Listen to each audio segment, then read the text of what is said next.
It was like they ban out, I think Jad and Freak were talking about, if they ban out HotShot, why doesn't HotShot just go back to the jungle and Link will play mid? Because he has a bigger mid champion pool. HotShot, George in the jungle didn't sell too many people on that one. So I think that regardless, he'll stay mid. All right, last ban's coming out. Yasuo will not be seen this game. They do focus HotShot once again with a KO ban, so that's 3 straight to the mid, right to the heart. Even that, though we just saw Voyboy counter Yasuo so well with the Akali pick, since CLG doesn't really have Akali main, they're going to ban away that Yasuo. They don't really want to rely on that one. So you need Akali now to kill Yasuo? I don't know. It looks like the most effective counter that I've seen so far. When you get a Pantheon crush. And you have a Pantheon that jungle worked really that comes well. and gives you the first kill. That's going to help a little bit. It was always like a sporadic win wall. He's like, oh, here. Oh, my God, here. I'm running away. It's also, the one was backwards, so. Elise being picked up in the jungle for Meteos. He is going to absolutely love this pickup. Top tier jungler for him, and it's a fast 1-2 on Shyvana and Annie. Yeah, Elise been a popular jungler. He was one of his favorite junglers last season as well, so he's definitely very at home on this champion. Even though he played by 2 times yesterday, gonna be very, very happy with that Elise pick. And Nien, again on the Shyvana. This is something that he's used several times over again. He usually does go for the Blade of the Ruined King early instead of the full tank Shyvana. Right. So I do like that as another threat Agreed. coming from them. I like the damage over the tank. You always want to get in there and hit somebody. We do see that Gragas is still open as we go into picks and bans here. He's kind of been highly contested for the mid lane. He can definitely control the map, control objectives, control his lane by himself. This kind of glossed over this, but the last mid ban that was aimed at HotShot was actually HotShot's Kale, which is one of his sleeper champions. I thought it was a sleeper champion. I didn't want to give away, but they left open the Xerath. So wide out in the open. Xerath is open for him. This might be a bait into Xerath because Cloud9 are aware that everybody's aware that HotShot's been spamming those games in solo queue. It could either be a Xerath. There's so many things, like you said. Gragas is open. Very interested to see if they actually pick it up first or if they want to counter pick with HotShot, because both teams are saving their mid lane picks right now so that they can counter pick. CLG will have the last say because they do have last pick here. Yep. So if they want to just hold on to that pick for HotShot till the very last second, then they can wait and make High show what he's going to play. Pretty good team coming out for CLG so far. The Shyvana, there's a nice little bit of mixed damage in there if they decide to go more AD for whatever lane, but really AP's left open here with the Kazakhs, the Yasuo being banned out. And now it's Sneaky and LemonNation to choose. Actually, Cloud9 usually leaves, not usually, but more than often, can leave the support for one of their last 2 picks. It's not really a high priority for them. They want to get the composition that revolve around in there first. Yeah, Lemon probably will go with one of the popular ones like Leona or Thresh. But he could easily do something different and go with the... never mind. Not even worth saying now. Great mix of damage from that team. They have the potential of assassination largely coming in from Elise and Zed, and then rushdown and catch potential just still there from the rest of the I find it really interesting that High and Bjergsen are the 2 players that are still playing Zed, and they are the 2 players that are kind of like the closest mid lane players. They play against each other a lot, and they're very open with each other, sharing a lot of strategies and advice with each other. So we'll have to see if High can pull off some of those similar moves to Bjergsen, because those were flashy? A little bit flashy, shadowy, if you will. Yeah. We saw it over in Europe, and it actually was talked down a little bit. It's like the meta's too tanky now, but when you got that Mundo on your team, you know you're going against the Shyvana, you have a lot more targets now that you either grab them out or ban them out. So Zed is kind of coming back a little bit here in the net. The classic matchup of Mundo versus Shyvana could go down here. One thing is that in this matchup, Shyvana pretty much always will take Ignite. So they did lock it in. That was the other sleeper pick we didn't want to give away. But HotShot, now, Cassiopeia is a very interesting champion because she has the potential for huge outplays because her Q poison gives her that speed buff. And also, if her target is poisoned, then she gets almost an instant cooldown reset. It takes it down to 0.5 for her Twin Fang. But she's very squishy. So HotShot has to be very precise with his movements. The position of HotShot is going to really determine a lot of these team fights. If he is able to keep himself from getting jumped on, or at least able to bait in the team for the Petrifying Gaze to the ultimate, that's one of my favorite actually stun them, then they're going to be fine. But this champion is like, it can go really sour really quick because she is so squishy. These games are leaving us just wanting more. New champions each and every time as the teams load onto the Rift. Let's take a look at who you think will be the winner of this matchup. According to LOLesports.com, 79% of you think Cloud9 is going to take this next matchup, make it 3-0. Easy bet going with the winners here because they had such a great split last season, and they have started this one off undefeated already. If you're going with it ain't broke, don't fix it, then you're definitely on the right track. Yeah, and meanwhile, CLG playing with HotShots, who hasn't really played with the team for more than maybe a week. They've been practicing since they had the visa issues with Dexter. That is the reason, by the way, why he is in mid and Link's in the jungle. Yep, absolutely. And we didn't get the swap. Everybody, or not everybody, but we're like, maybe HotShot will go to the jungle if they ban him out in mid. They're going to stay true to this. HotShot stays in mid. Link stays in the jungle. And really, are they going to be able to get an early game with this team? So that was something that I was going over before everyone went crazy about the Cassiopeia pick. The Shyvana Mundo matchup. Right. Shyvana pretty much always takes Ignite with her flash because Mundo, she needs to cut down on that health regen. But Mundo is freed up to take a teleport if he wants to. So even though he may play a little bit more, a lot more passive in the early game, he is going to have the global advantage there to be able to use that summoner teleport later. And since this Cloud9 team don't really have super strong hard engage, they would just rely on like an Elise Cocoon or something. Right. They need to use that teleport as a flanking maneuver to try and outmaneuver CLG around the map. Well, we did talk a little bit about the bottom lanes. We see Annie and Jinx in the Rush Hour bot lane. It is going to be going up against that Lucian and the Thresh, so we'll have to keep an eye on that. Sneaky will do as Sneaky does. They're going to stand it out, and he's going to dance in mid. Talking about the bottom lane, again, no surprise that it is dual Doran starts for them, but you can see that LemonNation has at least gone a little bit into utility here, getting the biscuits. And Annie didn't start with the Doran shield. It's the more aggressive Doran's ring start, so it'll do more damage, but if he does get caught by a nice hook from LemonNation, then he's still fairly squishy. Now, what kind of champion is, Cassiopeia going to bring to this? Can she be hit early and still come around in late game? So what kind of champion she is easily tilted. Her lane is easily tilted by jungler influence. Okay.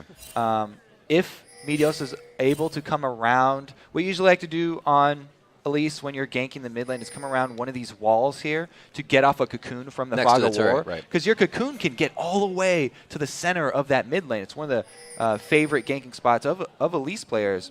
So if HotShot does get caught by one of those cocoons, it'll be really easy for Hai to capitalize on that and just immediately jump on her with Zed. Her being so squishy, HotShot can probably get away. Or HotShot won't be able to get away because he doesn't run Barrier. He's run Ignite, going for the aggressive. We're going to see the glorious 2v2 matchup, so we are going to get to see who is top dog within these two teams. We'll focus a little bit on Cloud9's warding as we go into the game because Sneaky and LemonNation like the pressure quite a bit and gets them in trouble, so we'll keep an eye on that. Exactly. Talking about the pressure, the dual lane for Cloud9 have started in lane. They're already shoving it so they can get the early level 2. There's not going to be that opportunity for CLG. Since they decided to help their jungler Link, they want to get him a good pull. He's a little bit new in the jungle. And here's the aggression already. Wow, Afromu down to 300 HP. The Ignite goes down, and LemonNation will not deter from that battle. He's actually going 2v1 now. Looks like he brought a shield to the party. Yeah, LemonNation doing a good job there, soloing up the Afro, but the Ignite burned already at level 1, so not that much damage coming from it, and Afro still holding on to his summoners. That was one of those click it, and Sneaky decided to stay back. They also said that sometimes they focus different people on accident, and I think that was a little case of that. Sneaky would have taken a bit of damage walking through, but we were just talking about it. They are going to try to stay as aggressive as possible, and with the wards down already, they really can't even place more, so they're sitting blind right now. Yeah, it was a great trade for Cloud9 to get the early step in Illusion lane is huge because he can easily roll the first minion wave advantage into the next couple of minutes of advantage. So it's going to be up to Afromu and Doublelift to try and CS until they can get something from Link. If Link comes in and Afro will set it up with a stun, then that will be the turning point. But until then, they have to play defensive. Very nice max range grab there. Doublelift and Afromu able to poke back a bit, but you can see they are on their heels right now, and this is exactly where Cloud9 wants them. You know what else is going to be really important in this game? since we were talking about Cassiopeia, the blue buff control for CLG is going to be really important. I mean, for Cloud9, it's the normal amount of importance, I guess, because Meteos does love to have blue buff on that at least, and even High would love it on Zed just for the cooldown reduction and energy, but it's super crucial for Cassiopeia. If she gets blue buff, she can spam out her Q, poison, and not even lose mana. Because of the passive that reduces the mana cost, she can just keep that up constantly. And there they are, coming exactly from the spot you said before, right behind next to that turret. Ooh, again in the bottom lane, down to 300, 600 combined health between these two. He splits the uprights with the death sentence. I'm not going to go for it. I have to say that was a really good job by HotShot. He was thinking the exact same thing, knew that Meteos was going to head mid, come for that Fog of War cocoon. He wards one side and charges the other. Link waiting for this counter. Great use of the volatile spider there by Meteos. Just a quality play. No flash. HotShot very low. It's going to be 100 HP. He goes in for the flash kill, and he comes out easy. The vision in the bottom lane allowed High to get that aggression in. Well, Meteos using his flash to burn HotShot's flash, meaning there was no defensive summoner. Since, again, HotShot had gone with Ignite. He had so much confidence that he was going to be able to get a kill. He did not go barrier and pays for it with his life. Whoa! They are putting a lot into this one. The flash already went down. Link is going to go down. The red buff gets transferred over. The Ignite is there. They drop Doublelift. He keeps himself alive. High gets out of this one, and Meteos gets a refresh. So that last gank there from Link, he goes for the flash then Vault Breaker, which is an easier move than the Vault Breaker then flash. Okay, let's talk about the bottom one then since we're showing this. Sneaky does get stunned up here, and they combo it.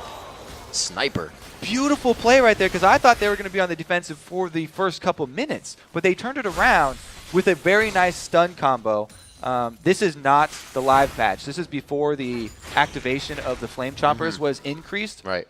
At this point, you know, anti-stun more than long enough to get off those Flame Chompers. That was really quick adaptation by all the lanes. As soon as they saw the junglers weren't there in each instance, they took advantage to get kills. Right. And, oh yeah, talking about the junglers, I was going to say, since Link is sort of new to the jungle, yes, very new to the jungle, he hasn't had that many games on Vi, and even people who have played Vi for a very long time don't have the confidence to do the Vault Breaker cast and then flash at the end, because you'll lose a little bit of distance, and a lot of people just go with the flash and then Vault Breaker because it's very fast too, but he barely missed that one. So High was able to get out, as you saw, with maybe under 50 HP. Meteos going for pretty hefty damage as he goes Sork Boots first before even getting the stone in. Pretty aggressive by these guys. Level they want 6, to get their kills. 6. There it is onto HotShot. I don't know if he's going to have the full damage necessary. His Ignite is down, but he's going to want him out of lane anyways. Talked about him being super squishy, and since he has not been able to buy the parts for his arm guard yet, he doesn't have the extra armor, and he has to try and CS with his long-range poisons. Oh! Very deep dive by High, though, so that'll probably be able to answer no the assist? Kill. Wow, no, he gets executed. An amazing play there by High, keeping himself out of range. Maybe he thought Link had the damage. Meteos in the bottom lane goes for the repel, loses out on the turret aggro, which is what he wanted, and finds some minions in the back line, and somehow they walk out of here with about 400 HP.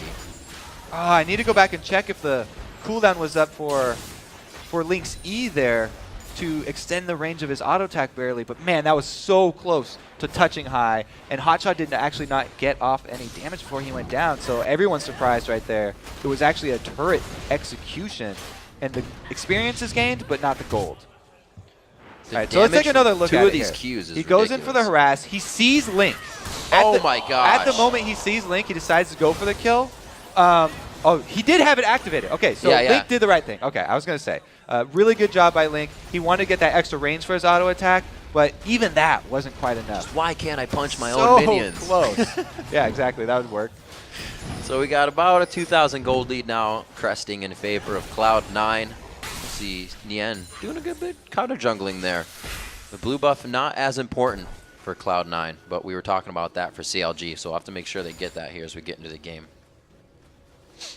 The top lane we haven't talked about for a while, but it's because, you know, it's that classic matchup.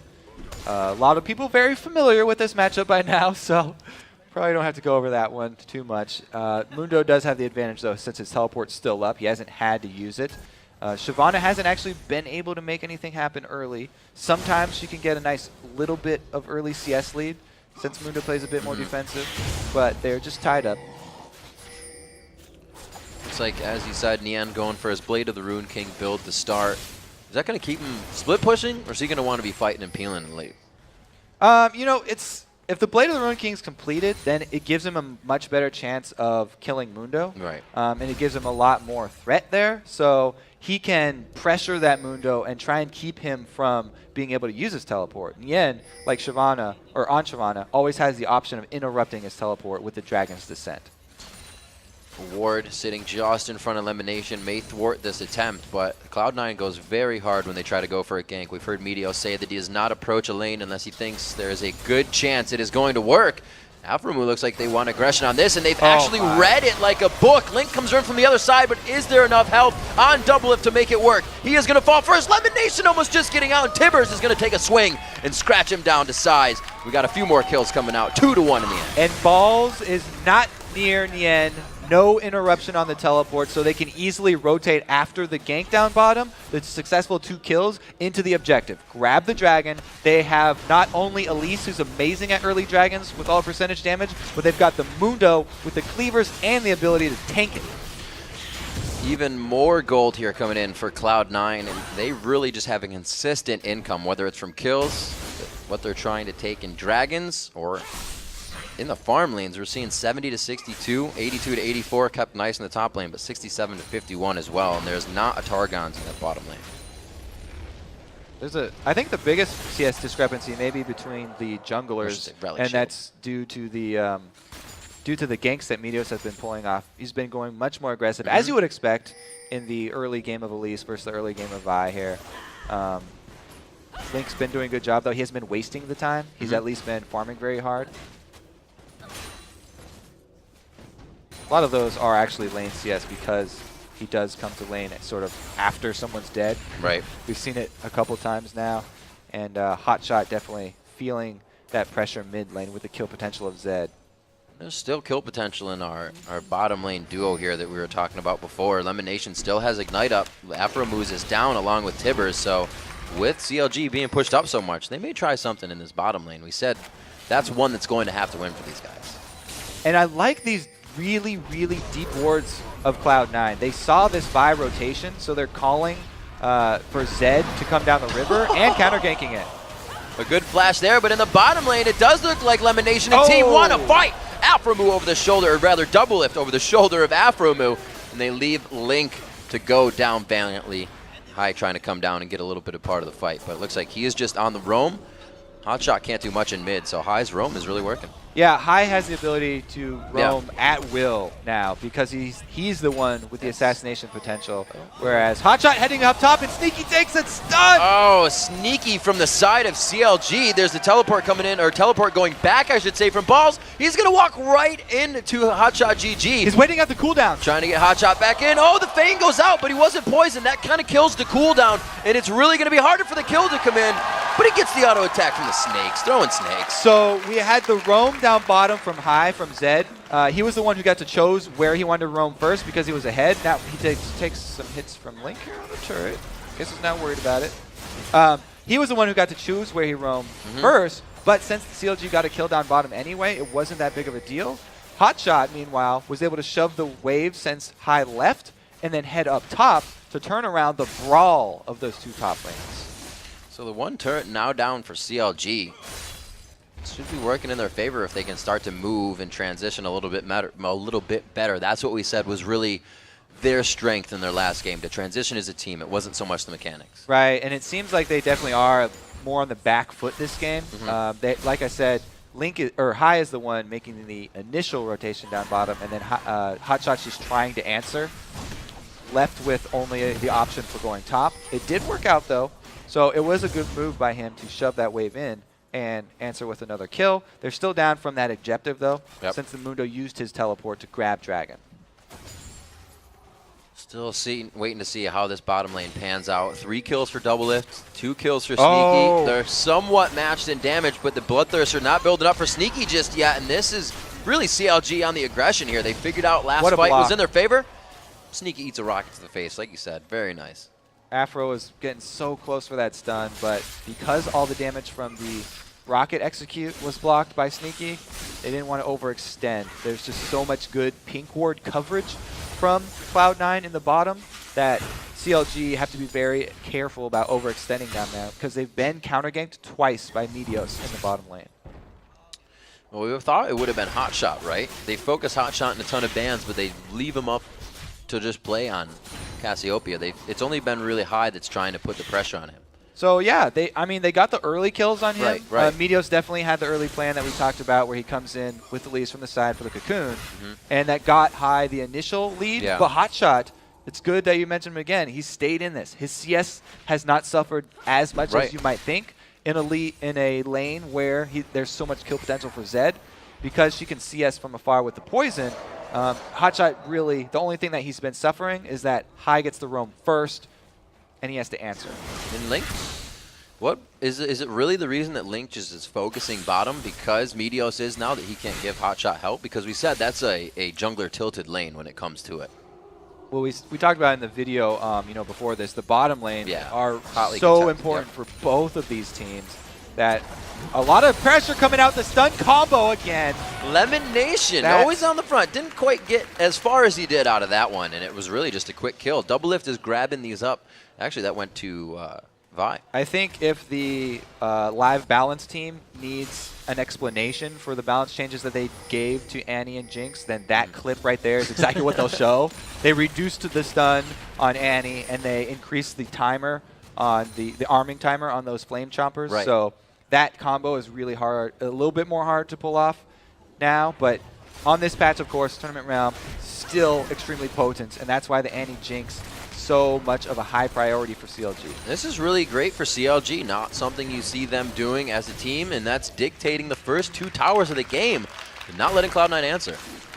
High doing a good job here too, because he has that skill potential on HotShot. There's not a lot of options for HotShot, and he has to give this ground up. You can see him quickly putting down a ward. If it's not the vision of the minions, they want the vision with a ward, and that is how they're going to gain more power and keep this snowball going. It's 2,000 gold, so that gap has been slightly closed by CLG. Everybody just returning to normal lanes as Cloud9 looks and has the timer for this dragon. Look to make theirs again. Yeah, it's really easy for them to go for these dragons because they gained that foothold in the center of the map so early. Getting that early game advantage in the mid lane means that Meteos has his choice of what side of the map he wants to influence most, and he obviously chose bottom. So they're able to get a secondary dragon and the turret. A lot of gold just sitting on the map that they're pulling out right now. Ball's missing the damage on Dragon's Descent and catches. Whoa! Assault Battery from outside the grounds, and it looks like Balls will almost go down. He's up to 200 HP again. The twin double bite. Doesn't even need to bite. Just goes for the regular hit on Burnout. So it takes them a bit longer since Nien went with the Sunfire over rushing Blade of the Ruined King, but Link shows up. They're able to get the kill anyway, and it works out all in their favor. They're able to get some turret damage as well. Really solid having the push be mirrored on both sides here. CounterLogic Gaming doing what they can to get that bottom turret, or I should say bottom of top. Looking for a double. Ooh, goes in on Link. The death mark's there. That is the kill. He tries to shadow back, and it's not going to be anybody there for him. Nien's going to leave the scene of the crime. He's going to escape with his life. Well, maybe not. Yeah, they got it. He's a dragon. He's fine.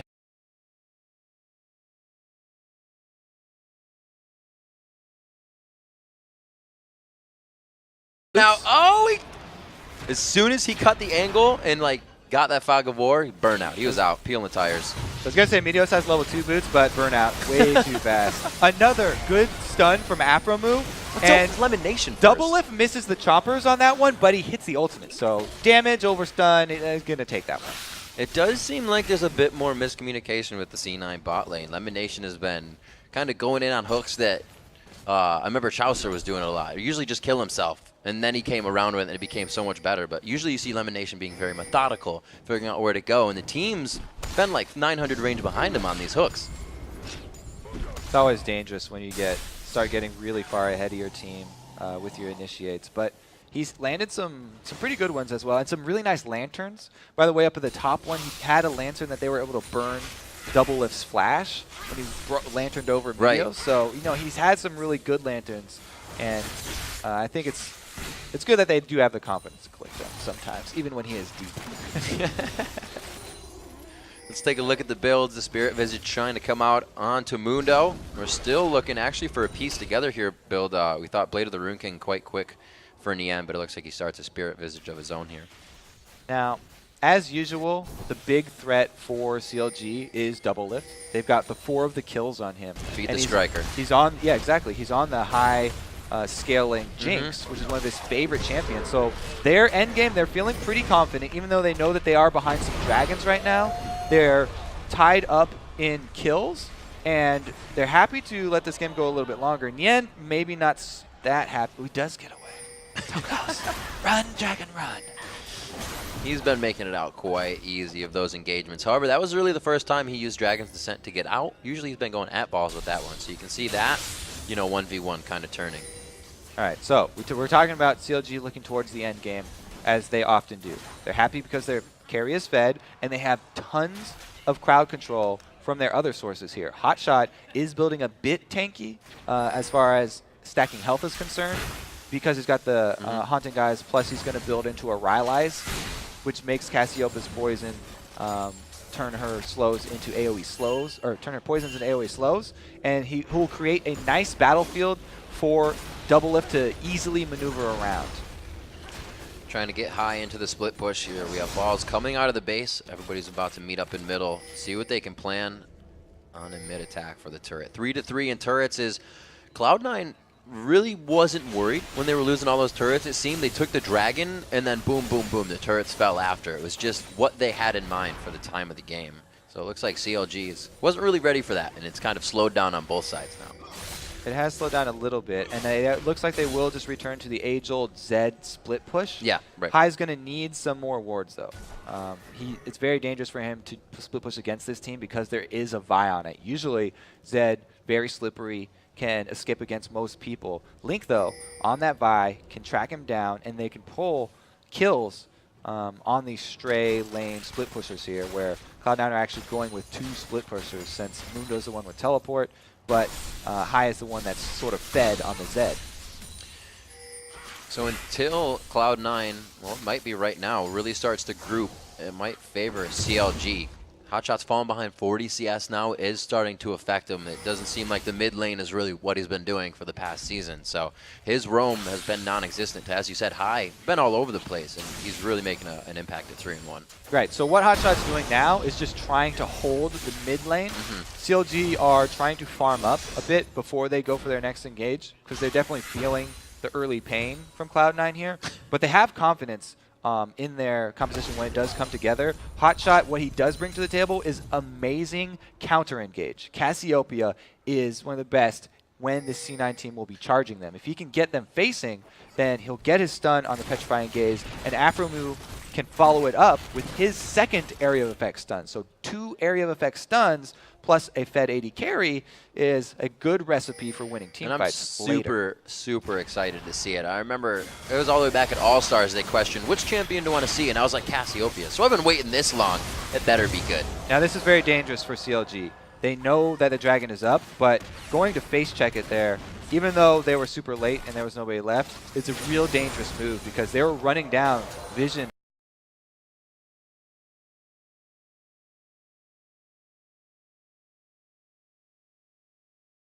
CLG is also out of position now. Yeah. Since they rotated down to the dragon, not only do they give up dragon, but they're also giving up damage on the turret. Not enough words for CLG around here, and Cloud9 knows the position they can take. It's going to be a back dunk deep combo. Dunk by Link, and he goes in. Can he get the kill coming out on the Hai? They do shut him down. He does not get to use Deathmark within this fight as it was still down. The Inferno rocket hits. Very nice job by Doublelift, and it looks like they're going to keep going on to Sneaky here.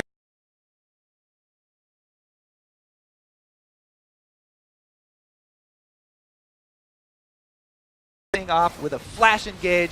Tibbers stunning him up in time for Link to come in with the ultimates. That was the target that they wanted. They took out Hai from before the fight started, and there won't even be an answer from Cloud9. This is big for CounterLogic Gaming, answering quickly in the mid lane with 2 turrets. They able to get some of those wards in we were just talking So about. here's the flash initiate from after I was talking about. High is the priority target. So Link uses the full Vault Breaker to gain distance and then just gets in range for his Assault and Battery. With Nien coming down from the top lane, perfect job collapsing onto the C9 team that thought that they had the advantage on this mid turret damage.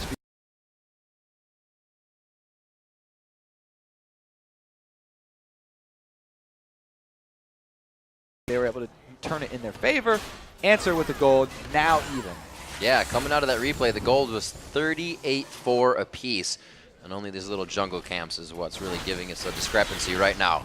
3-5 in turrets. CLG with that big 2 push in mid can definitely make that an inhibitor turret. They can get another fight like that. And it wasn't too bad of a fight. They were initially out of position and made it work for themselves. Yeah, right. What I was talking about in the Champion Select with the Cloud9 team lacking really strong hard engage means that in the late game here, they have to rely on the map movements of the Teleport Mundo and catching people out with their very strong Assassin Zed. So if they aren't able to do that, where they were cornered in that mid lane, CLG, they're the ones with the double AoE stuns and then the single target Vi to pick off the priority target. They really do have the upper hand in the later game teamfights where crowd control means everything. Vision right now more than ever is CLG's friend, using that Fog of War to get their initiations in for pretty much the whole team. And they didn't even really have to use hot shots kind of counter initiate there as well. So we still have something to see from them. That was one piece that was missing. Like the only thing about Cassiopeia's ult, it's not going to stun when your opponents are running away, so it's not a good chasing tool. And she'll just sort of decide to put out damage in those situations instead, because laying down the poisons does give her that speed boost that we talked about. And with the Rylai's coming in, he'll also be able to slow them down. And it's hard, too, to fight as Cassiopeia, like you said, the mechanics. You miss a poison and you feel almost useless, because you try to use Fang if you miss poison and you're like, all right, I wait 4 seconds before I really help anybody. So we'll see if HotShot can get these mechanics down. He's 1, 2, and 2, sticking with that CS as much as possible. Like we said, he wasn't able to roam earlier, and High has really been enabling his team along with Meteos, both of them. 3 kills on the match, and the team's behind them right now to keep it going. The reason that the match is going this way right now is because, like we talked about, CLG are the ones who have the hard initiation in their hands. So whenever they run into the C9 team, C9 split, and you can see them scatter. What they're looking for, oh wow, the split push is working. What they're looking for, though, is to bait out the area of effect stuns from CLG on just one person. So that's why everybody just immediately splits as soon as they see them. Trying to buy time for the split push right now is really working because CLG are not making the decisive call. It's good damage back and forth just between Link and Balls here. You can see in the pip, a lot of damage, and that inhibitor turret will go down. Cloud9 grabs a huge movement here on the bottom lane, and it looks like CLG will start to revert. They're going to try to force it down middle. Nien tries to go in. The HP bars looks like it's going to be in favor of Nien, but High playing it well, and he has the damage to take out Nien almost.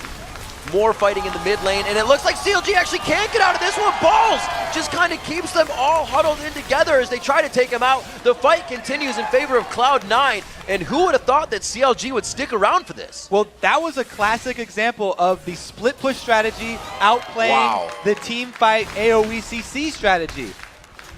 Really well played by Cloud9. I said that they didn't want to team fight the CLG because of those stuns, and they really just pulled it off right there, buying time for High to get that turret, and then also he was able to fight Nien back into his own fountain. With 4, that was kind of risky to keep fighting that with 4. So this is where High is able to fight Nien into his back fountain. It's because he's waiting for his energy right now. He can finish up this inhibitor, and then he goes for the burst on Nien. Gets him pretty low, but he's not able to survive, so never mind about that fighting him back into the fountain. He just respawned. He went down. He went down in a flurry of other kills. Yeah.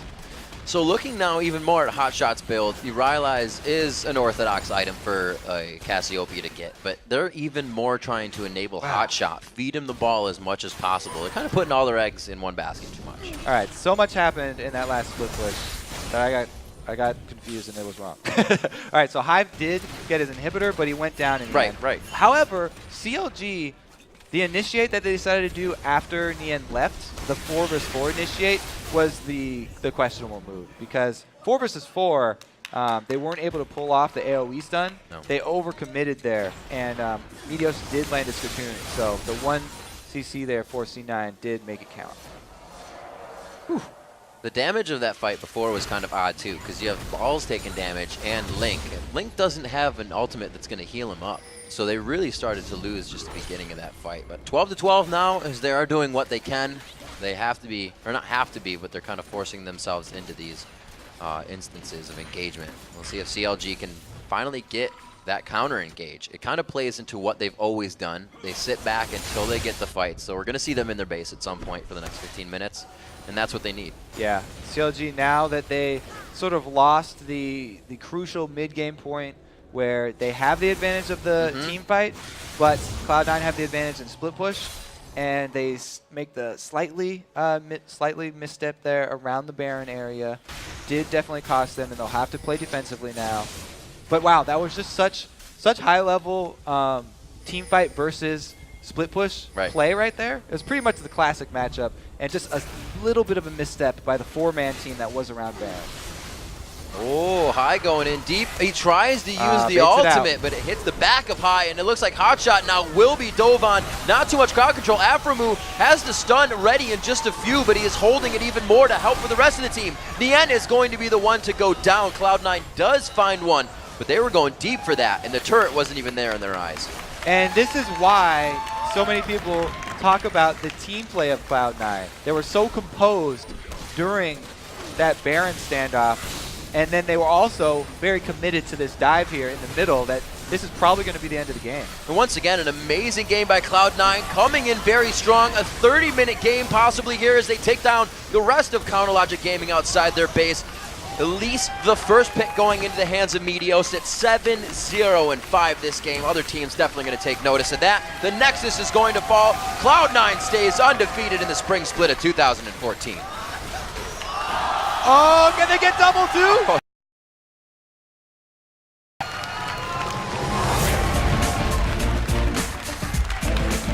Once again, bringing out a little bit of versatility.